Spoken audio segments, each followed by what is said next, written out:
हे आहे आयर्नचं पाणी. आयर्न म्हणजे गंजलेले खिळे, अँगलचे तुकडे म्हणजे लोह.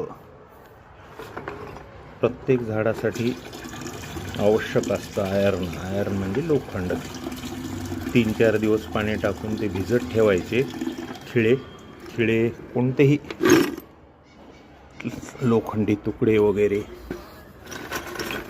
3-4 दिवसानंतर आपण जनरल पाणी देतो, त्यामध्ये आयर्नचं पाणी द्यायचं. हे असं. त्याच्यामध्ये थोडंसं पाणी आपलं साधं टाकायचं. जास्त तसं जरी टाकलं तरी इतर याच्यासारखं काही होत नाही.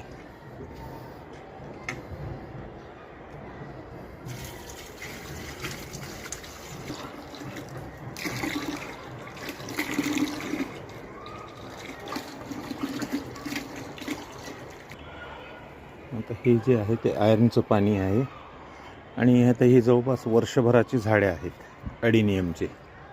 त्यांना जानेवारीमध्ये 10 दिवसाचे जवळपास पाणी द्यायचं, ते पण थोडं हलकं. मोठाले ॲडिनियम जर असतील हे असे 3-4-5 वर्षाचे, यांना पाणी महिन्यातून एकदा द्यायचं, डिसेंबर-जानेवारी. शेवटी सॉईल मीडियावरही डिपेंड आहे. मातीचं प्रमाण जास्त असेल तर अजिबात पाणी देऊ नका, आणि थोडं वाळू वगैरे मिश्रित असेल तर जवळपास 10 दिवसाला छोट्या ॲडिनियमला पाणी देऊ शकता. नेहमीच आपण रासायनिक खते वगैरे देतो, 19-19 म्हणा, 0-34-52 म्हणा, असं दोघं थोडं हलकं पाणी द्यायचं. सकाळची 10-11च्या वेळेस पाणी दिलं ना, दुपारपर्यंत त्यातलं कमी होतं पाण्याचं प्रमाण. मग रात्री थंडी जरी पडली तरी काही होणार नाही. थोडं हलकं पाणी द्यायचं. हे असं बस, एवढंच, जास्त नाही द्यायचं. कारण पूर्ण माती जी आहे याच्यातली वाळू मिश्रित माती आहे. याला 10 ते 12 दिवसानंतर पाणी देतोय.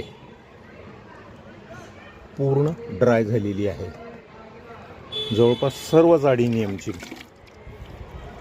असं हलकं पाणी द्यायचं.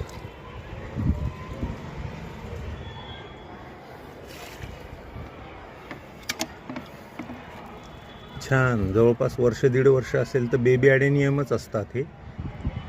आणि हे जे थंडीनं जे आहेत ते कळ्या अशा पडतात. पिवळे फुलं आहेत, पिवळे पानं आहेत, सुकलेले जे फुलं कळ्या आहेत ते असं काढून टाकायचं.